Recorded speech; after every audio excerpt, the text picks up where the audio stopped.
देखिए ओए कोई बोलेगा नहीं भाई प्लीज, ठीक है भैया। तो कल हमने पोटेंशियल एनर्जी पढ़ा था, ठीक है भैया। दो चार्ज का सिस्टम है, अगर दो चार्ज का सिस्टम है तो नहीं, ठीक है, दो चार्ज का सिस्टम है तो उनके बीच में हमने पोटेंशियल एनर्जी को पढ़ा था, ठीक है भैया, याद है?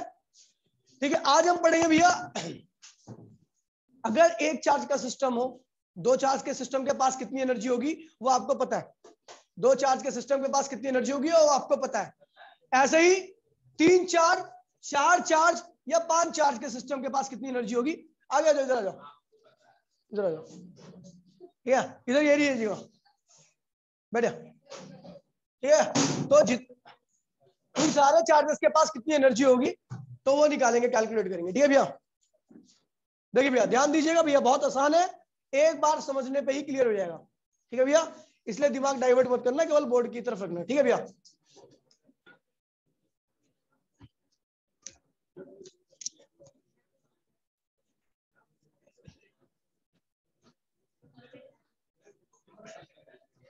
ठीक है ओए, ठीक है। देखिए आपको मैंने एक बात बताई थी, अगर आपको याद होगा, तो एनर्जी कब आती है, जब होता है लेकिन किसी के फोर्स के अगेंस्ट में होता है।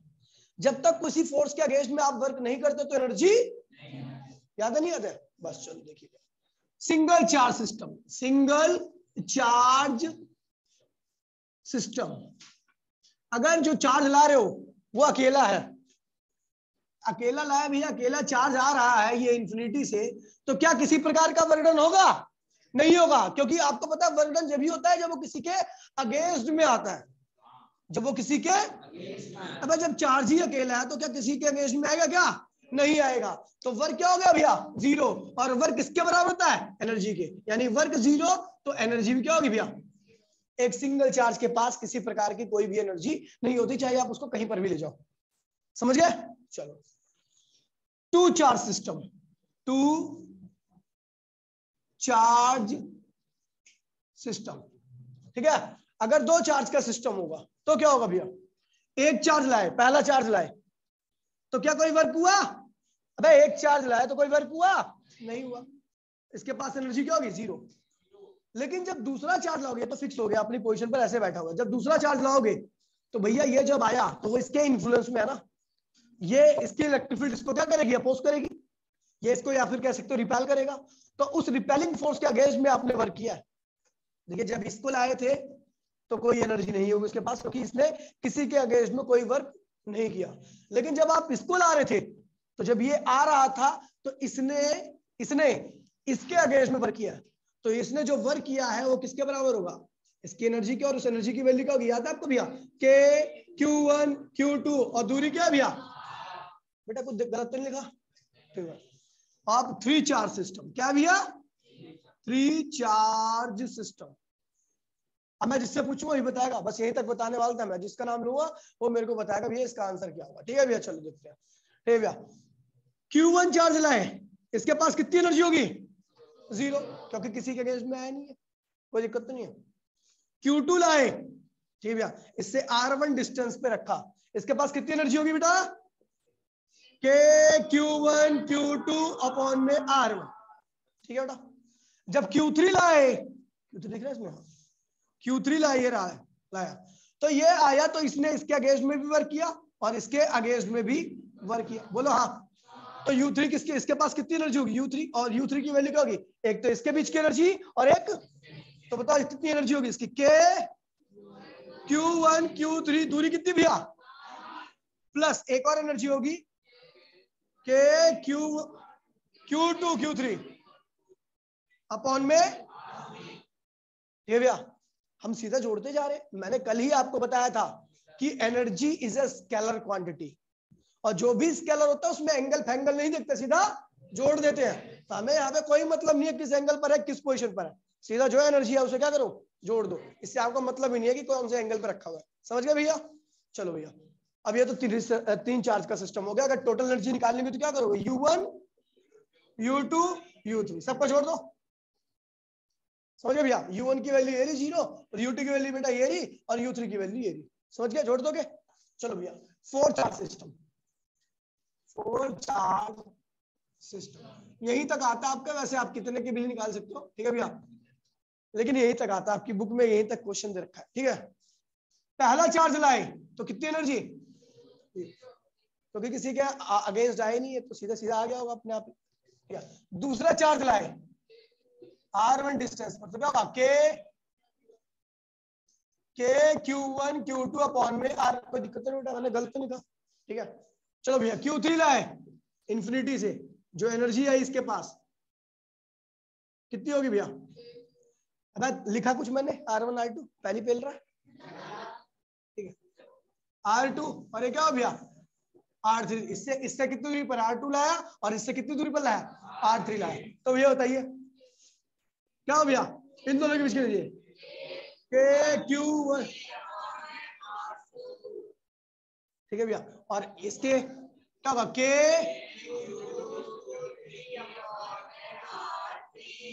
बहुत बढ़िया, समझ गया। ऐसे ही मैं Q4 को लाया जब यहां पर,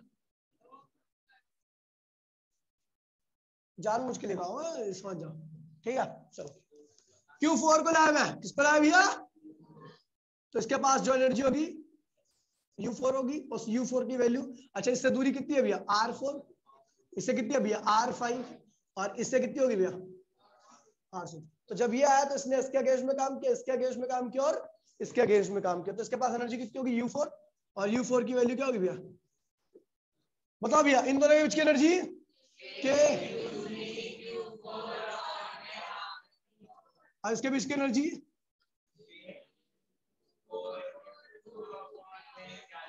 R5, ठीक है। एक इसके बीच की एनर्जी प्लस के Q1 Q4 R6, ठीक है भैया, ये होगी कुल एनर्जी। अब इसको भैया क्या करो, टोटल एनर्जी निकालनी, क्या निकालनी है U1 U2 U3 and U4, सबको जोड़ दीजिए, that is your final answer. कोई दिक्कत तो नहीं भैया। कितने भी सिस्टम की, कितने भी चार्ज का सिस्टम हो, अगर आपको एनर्जी निकालनी है तो बिल्कुल इसी स्टेप को फॉलो करते हुए आप किसी की भी एनर्जी को, अरे कोई नहीं कैलकुलेशन मिस्टेक होगी भी, बाकी सब कंसेप्ट समझ आ गया, कोई दिक्कत तो नहीं भैया। कॉपी करो, कॉपी करो 1 मिनट के अंदर जल्दी से, अभी करोगे बाद में करोगे। क्वेश्चन है एनसीईआरटी क्वेश्चन नंबर 4, ठीक है भैया, एग्जांपल है, बहुत बढ़िया क्वेश्चन है A1 क्वालिटी का। क्या रहा भैया मिटो तू से, उसके 2 पार्ट है लेकिन एक पार्ट ही कर पाओगे, दूसरे पार्ट में भाई प्लीज बोले नहीं, दूसरा पार्ट अभी आप नहीं कर पाओगे, ठीक है, थोड़ी बहुत दिक्कत आएगी, तो इसलिए दूसरा पार्ट अभी नहीं करोगे, जब मैं अगला टॉपिक करा दूंगा तो आप कर लोगे, ठीक है भैया। देखिए कह रहा भैया एनसीईआरटी का क्वेश्चन नंबर 2.4 एग्जांपल है भैया 2.4, ठीक है भैया। क्या कह रहा भैया, एक स्ट्रक्चर दे रखा है Q plus Q minus Q, ये D है, ठीक है भैया। कह रहा है इस सिस्टम को असेंबल करने में कितना वर्क डन हुआ, ठीक है भैया, इस सिस्टम को बनाने में कुल कितना वर्क हुआ। तो भैया आपको पता है क्या, चलो भैया ये A पॉइंट है, ये B पॉइंट है, ये C पॉइंट है, ये D पॉइंट। अगर मैं बात करूं A पॉइंट की, तो जब A चार्ज आया था तो किसी के अंडर या इन्फ्लुएंस में नहीं आया होगा, तो इसके पास एनर्जी क्या होगी। जब B चार्ज आया, ये वाला चार्ज आया, तो इसने इसके अगेंस्ट में वर्क किया होगा, ठीक है भैया, कितनी एनर्जी होगी माइनस KQ² अपॉन में D। माइनस क्यों लगाया पता है आपको, क्योंकि दोनों चार्जेस का साइन क्या है भैया अलग अलग है, अपोजिट है, ठीक है भैया, कल बताया था मैंने, ठीक है भैया। अच्छा जब C आया था, C आया ये √2D, ठीक है भैया, तो ये जब आया तो इसने इसके अगेंस्ट में वर्क किया और इसके अगेंस्ट में किया, तो इसके पास कुल कितनी एनर्जी होगी। अगर इसकी बात करूं तो देखो भैया क्या होगा, माइनस, देखिए ये क्या है, दोनों माइनस माइनस है ना, तो ये प्लस हो जाएगा, बोलो हाँ, तो KQ² अपॉन में √2D, और ये इसके अगेंस्ट में आया तो क्या होगी नेगेटिव एनर्जी होगी, क्योंकि ये पॉजिटिव और ये नेगेटिव है, तो क्या होगा माइनस KQ² अपॉन में D। कोई दिक्कत तो नहीं था। चलो C आया, जब C आया और D आया, सॉरी D आया, तो जब ये आया तो इसके अगेंस्ट में काम किया, इसने इसके अगेंस्ट में काम किया और इसने इसके अगेंस्ट में भी काम किया, दूरी देखो इसकी क्या होगी √2D, ठीक है। तो क्या होगा इन दोनों के बीच की एनर्जी क्या होगी माइनस KQ² अपॉन में D। इन दोनों के बीच की एनर्जी क्या होगी भैया? नेगेटिव होगी, माइनस के क्यू स्क्वायर अपॉन में डी। और इन दोनों के बीच की एनर्जी क्या होगी भैया? पॉजिटिव होगी, जो कि क्या होगी? प्लस के क्यू स्क्वायर अपॉन में अंडर रूट 2d। ठीक है भैया। अब कुल एनर्जी निकालनी है, टोटल वर्क डन या कुल एनर्जी, एक ही बात है ना भैया। वर्क डन ही क्या होता है? एनर्जी के बराबर होता है, या एनर्जी क्या होती है? वर्क के बराबर होती है। तो हमने वर्क निकालना, तो वर्क निकालने के लिए क्या करेंगे? U A, U B, U C और यू डी। ठीक है भैया। इन सबको जोड़ोगे तो आपका जो भी आंसर आएगा क्या होगा? 0 माइनस क्यू स्क्वायर अपॉन में डी, इसको रखिए तो क्या होगा? के क्यू स्क्वायर अपॉन में अंडर रूट 2d, इसको रखिए तो माइनस के क्यू स्क्वायर अपॉन में डी, और इनको तीनों को रखिए तो क्या होगा? माइनस के क्यू स्क्वायर अपॉन में डी माइनस के क्यू स्क्वायर अपॉन में डी प्लस के क्यू स्क्वायर अपॉन में अंडर रूट 2d। ठीक है भैया, ये हो गया। उसके बाद आप देखिए के क्यू स्क्वायर सब में से कॉमन आ रहा है ना, यहाँ पे करो वर्ग निकालना, कुल वर्ग। ठीक है भैया। तो ये क्या होगा? के क्यू स्क्वायर कॉमन ले लीजिए अपॉन में डी, यहाँ पे क्या बचेगा? -1, इधर क्या बचा भैया? +1 बाय में रूट 2, ये क्या? -1, ये क्या बचा भैया? -1, ये क्या बचा भैया? -1, और ये क्या बचा भैया? +1 बाय में रूट 2। ठीक है भैया। तो ये देखिए माइनस माइनस 4 बार है, और ये क्या होगा? इसको लिखिए के क्यू स्क्वायर अपॉन में रूट 2, और ये डी हो गया, और क्या? -4 + 2 अंडर रूट में 2, तो इसको काटिए तो ये क्या हुआ? अंडर रूट 2 टाइम्स में गया, तो क्या होगा? के क्यू स्क्वायर डी, और क्या हुआ? -4 + under root 2, that is your work done. क्या भी है? ये आपने कुल वर्क किया है इस सिस्टम को असेंबल करने में। ठीक है भैया। अब बनाने में इतना वर्क डन, जोड़ने में इतना वर्क डन, तो कई बार क्वेश्चन में पूछता है कि what is the amount of work done तोड़ने में? किसमें? तो भैया इसी वर्क का अपोजिट। ठीक है भैया, ये है जोड़ने में। अब सिस्टम को जोड़ने में, बनाने में, सिस्टम को जोड़ने में वर्क डन। अब सिस्टम को अगर तोड़ने में, सिस्टम को तोड़ने में वर्क डन क्या होगा भैया? तो नेगेटिव ऑफ डब्ल्यू, ये जो डब्ल्यू आ रखा है ना, इसमें माइनस के मल्टीप्लाई कर दोगे तो क्या होगा? Opposite work done. इतना ही एनर्जी दे दो, समझ गए भैया? फटाफट कॉपी कर लो।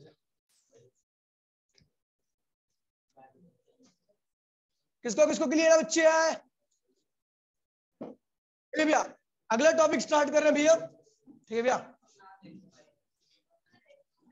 इलेक्ट्रिक पोटेंशियल, एनर्जी नहीं, इलेक्ट्रिक पोटेंशियल, बस इलेक्ट्रिक पोटेंशियल। नेक्स्ट टॉपिक है भैया आपका इलेक्ट्रिक पोटेंशियल। अब इलेक्ट्रिक मतलब क्या होता है? चार्ज, और पोटेंशियल मतलब होता है चार्ज की क्षमता। तो चार्ज की अब हम क्या पढ़ेंगे? क्षमता पढ़ेंगे। लिखिए भैया, इलेक्ट्रिक पोटेंशियल मतलब चार्ज की क्षमता, ताकत, क्षमता, छा छा छा अरे कोई बात नहीं यार भाई। चार्ज की स्ट्रेंथ, चार्ज की पावर,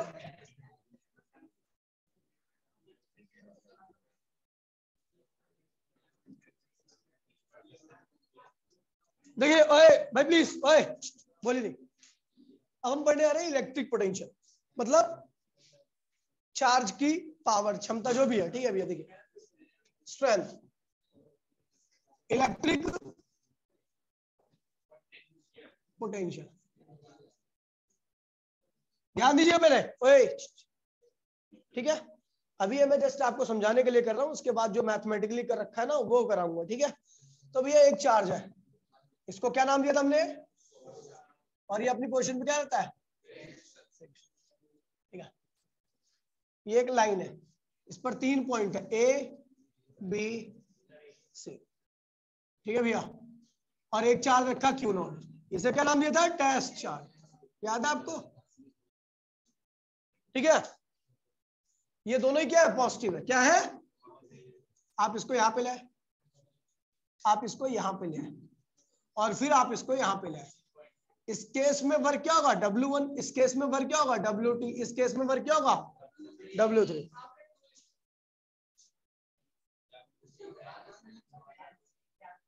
W3, कोई दिक्कत तो नहीं है?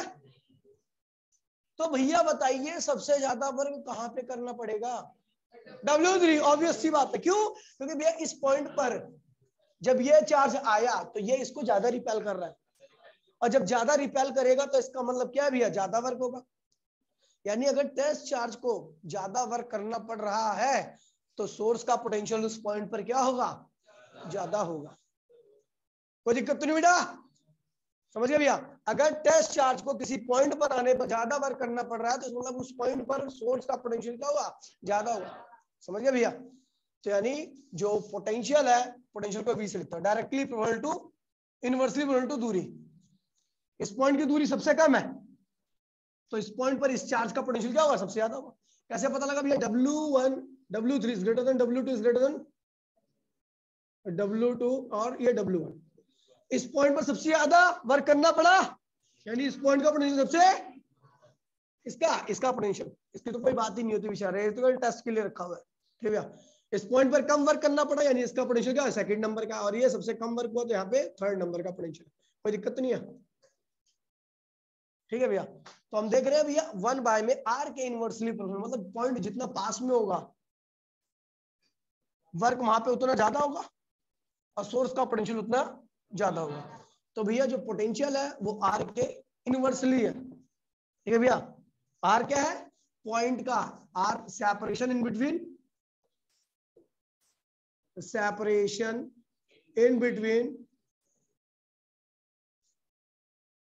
सोर्स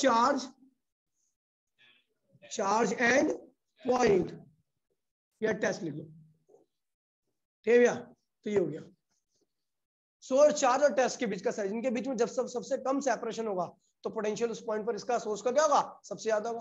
तो देखिए जब सबसे कम सेपरेशन होगा इसका मतलब टेस्ट चार्ज बहुत क्लोज आया है, क्या है, वर्क क्या होगा, ज्यादा होगा। और जब वर्क ज्यादा होगा तो हमें पता भी है सोर्स का पोटेंशियल क्या है। अब सोर्स का पोटेंशियल ज्यादा क्यों, क्योंकि आपको पता है जब पास में लाओगे तो ज्यादा रिपेल करेगा, रिपेल ज्यादा कर रहा है तो तभी तो वर्क आपको क्या करना पड़ा, ज्यादा करना पड़ा। तो वर्क ज्यादा करना पड़ रहा है, इसका मतलब रिपेल ज्यादा कर रहा है, और रिपेल ज्यादा जब भी करेगा जब उसका पोटेंशियल क्या होगा, ज्यादा होगा। ठीक है भैया। पहला ये हो गया। दूसरा, ये फर्स्ट इक्वेशन होगा। हाँ, ये बंद कर दूंगा तो ऑनलाइन वाली क्लास में दिखेगा नहीं, तो इस पे आ जा। अल्लाह कोई डर मत, मारता नहीं मैं। अब दिख रहा है, दिख तो पहले भी रहा था। ओ या देखिए भैया, ये तो पहली ऑब्जर्वेशन होगी कि पोटेंशियल किस बात पे डिपेंड कर रहा है, किस पे डिपेंड कर रहा है भैया, सोर्स चार्ज से टेस्ट चार्ज की क्लोजनेस पे। जितने ज्यादा क्लोज होगा उतना ही ज्यादा क्या होगा, पोटेंशियल होगा। समझ गया। चलो अगला पॉइंट कर रहे भैया, यहाँ पर हमने क्या रखा, 2 3 चार्ज रखे, एक चार्ज रखा Q1, एक चार्ज रखा Q2 और एक चार्ज रखा Q3। और मैंने बोल दिया भैया Q1 क्या है, ज्यादा है Q2 से, Q2 ज्यादा है Q3 से। समझ गया भैया, सबसे ज्यादा मैग्नीट्यूड किसका है, Q1 का। R डिस्टेंस पर, इससे R डिस्टेंस पर और इससे R डिस्टेंस पर एक चार्ज लाया Q0, दूसरा चार्ज लाया Q0, तीसरा चार्ज लाया Q0। ये चार्ज सेम है लेकिन ये चार्ज क्या भी है, डिफरेंट है। अगर आपको पता है इसका मैग्नीट्यूड सबसे ज्यादा होगा तो ये रिपेल भी क्या करेगा इसको, और वर्क भी क्या होगा इस केस में। तो इसका मतलब अगर वर्क ज्यादा है, अगर वर्क ज्यादा करना पड़ रहा है इस वाले केस में, तो मतलब इस चार्ज का पोटेंशियल क्या है भैया, ज्यादा। इस चार्ज का पोटेंशियल क्या है, कम है, और इस चार्ज का पोटेंशियल से, समझ गए। तो हियर क्या है भैया, ये W1 वर्क किया यहाँ पे, मैंने इसको लाने में W2 वर्क किया और उसको लाने में W3 वर्क किया। तो here W1 is greater than W2 is greater than W3, सबसे ज्यादा वर्क इस वाले केस में हुआ। So potential of first case का, इस चार्ज का पोटेंशियल क्या होगा, ज्यादा होगा, इस चार्ज का पोटेंशियल कम होगा, और इस चार्ज का पोटेंशियल क्या होगा भैया, सबसे कम होगा। समझ गए भैया। तो हमने देखा भैया अगर हम दूरी को फिक्स करके चार्ज के पास में चार्ज को बदल दे, दूरी को फिक्स करके सोर्स चार्ज को बदल दे और टेस्ट चार्ज को ला दे, तो जिस चार्ज के केस में आपको सबसे ज्यादा वर्क डन करना पड़ा, इसका मतलब उस चार्ज का पोटेंशियल क्या होगा, सबसे ज्यादा होगा। और आपको किस चार्ज के केस में सबसे ज्यादा वर्क डन करना पड़ रहा है, जिसका मैग्नीट्यूड क्या है, इसका मैग्नीट्यूड क्या था, सबसे ज्यादा था, इसलिए ये रिपेल भी इसको क्या कर रहा था, सबसे, वर्क भी क्या हुआ, सबसे कम मैग्नीट्यूड इसका था, इसलिए ये रिपेल इसको क्या कर रहा था, कम कर रहा था, वर्क भी क्या हुआ, कम हुआ। समझ गए भैया। तो हमें तो पता है जहां पे वर्क ज्यादा वहां पे पोटेंशियल क्या होगा, ज्यादा ही होगा। ठीक भैया। सो हमने यहाँ पे दूसरी ऑब्जर्वेशन देखा, potential is directly equal to charge, जिस चार्ज का मैग्नीट्यूड ज्यादा होगा जिस चार्ज का मैग्नीट्यूड उसका पोटेंशियल भी क्या होगा, ज्यादा होगा। तो इन दोनों इक्वेशंस को कंबाइन किया, सेकंड इक्वेशन है। On combining first and second equation, ठीक है भैया, V is directly equal to क्या होगा, Q अपॉन में R, और V इज इक्वल्स टू में KQ अपॉन में R। K की वैल्यू क्या है भैया, तो आप जानते हो हम इलेक्ट्रोस्टैटिक्स पढ़ रहे हैं, तो इलेक्ट्रोस्टैटिक्स में क्या होगी भैया 1/, ठीक है भैया। ये क्या होता है, कांस्टेंट पूरा का पूरा टर्म, और ये क्या होती है वेरिएबल, डिफरेंट मीडियम के लिए क्या होती है, अलग अलग होती है। फटाफट कॉपी मत करो, फोटो ले ले भाई इसकी, टाइम खत्म हो गया। अभी तुम्हें तेरे मीटर देता, फोटो ले लो भैया इसकी।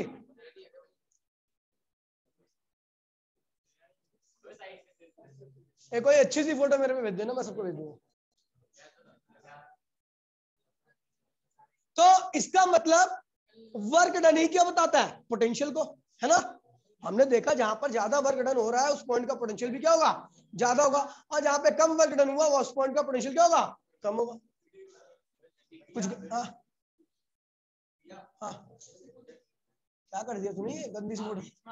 अच्छा ठीक है भैया, तो ध्यान भाई, प्लीज लिसन, ठीक है भैया। जिस केस में भाई प्लीज यार प्लीज, जहां पर आपका वर्क डन ज्यादा होगा वहां पर पोटेंशियल भी क्या होगा।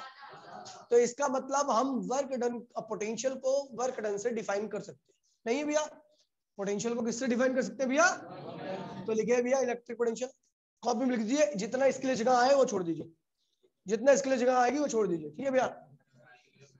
एक पेज 1.5 पेज का, एक पेज का आसपास का, ठीक है। The amount of work done, the amount of work done, हाँ, the amount of work done, the amount of work done in bringing a test charge, in bringing a unit test charge, in bringing a unit test charge, in bringing a unit test charge against the electric field of, against the electric field of, against the electric field of source charge, against the electric field of source charge without acceleration, याद है ना भैया क्यों acceleration नहीं होनी चाहिए, without acceleration, without acceleration is always equals to, is always equals to electric potential of, is always equals to electric potential of, is always equals to electric potential of source charge, is always equals to electric potential of source charge।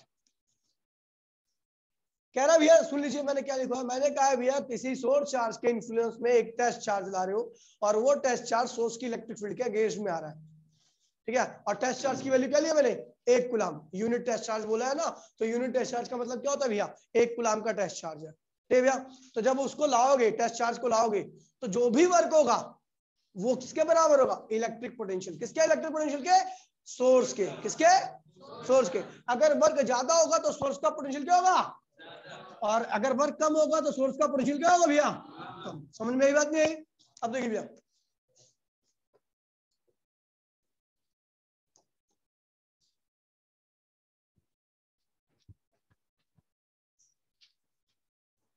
हमने क्या किया भैया, ये आपका source है, source, ठीक है बेटा, और ये आपका क्या है भैया टेस्ट है, 1 कूलम की वैल्यू, ठीक है, इसको लाए, वर्क डन क्या हुआ r डिस्टेंस, बताइए भैया ये जो वर्क होगा किसके बराबर होगा, इलेक्ट्रिक पोटेंशियल के, किसके बराबर होगा भैया, कंडीशन क्या होनी चाहिए, चार्ज कितना होना चाहिए 1 कूलम का, क्या होना चाहिए भैया, याद है ना भैया मैंने कहा जब मैथमेटिकली मैं इलेक्ट्रिक फोर्स से इलेक्ट्रिक फील्ड ड्राइव कर रहा था, इलेक्ट्रिक फोर्स से इलेक्ट्रिक फील्ड निकाल रहा था, तब भी मैंने टेस्ट को क्या लिया था 1 कूलम का लिया था।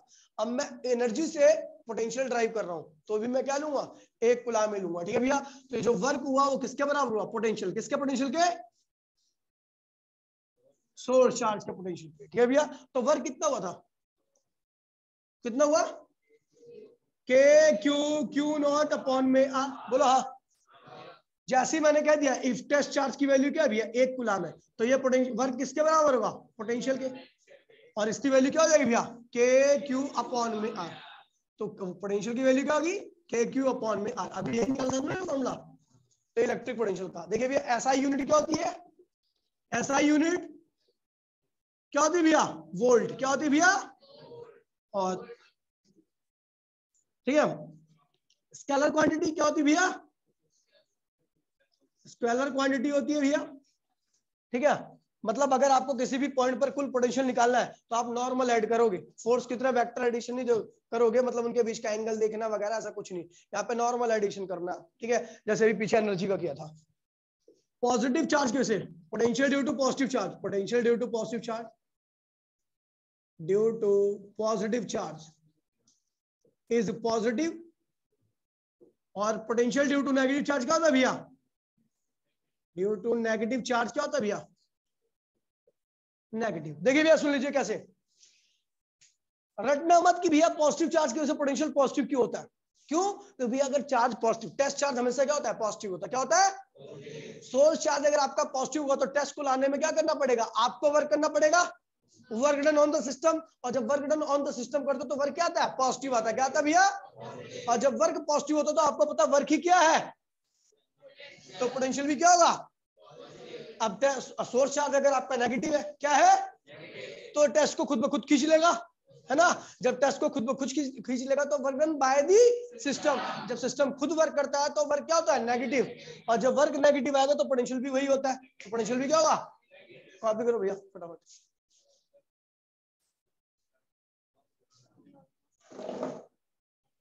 क्या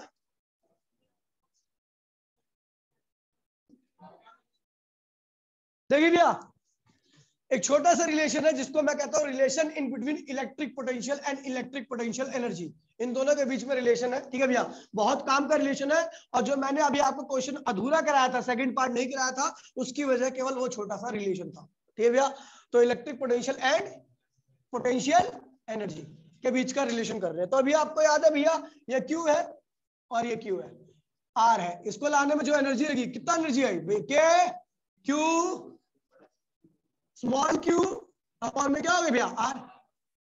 ठीक है, यही था, तो भैया क्या होगा, यू इक्वल्स में के क्यू अपॉन में आर इंटू में क्यू, ये है क्या, अबे ये क्या है, ये पोटेंशियल, क्या है भैया, ये पोटेंशियल है इंटू में चार्ज। यानी अगर किसी पॉइंट का पोटेंशियल गिवन है और उस पॉइंट पर रखा हुआ चार्ज पता है, किसी पॉइंट का पोटेंशियल पता है और उस पॉइंट पर रखा हुआ चार्ज पता है, तो उसके पास जो एनर्जी होगी वो ये होगी।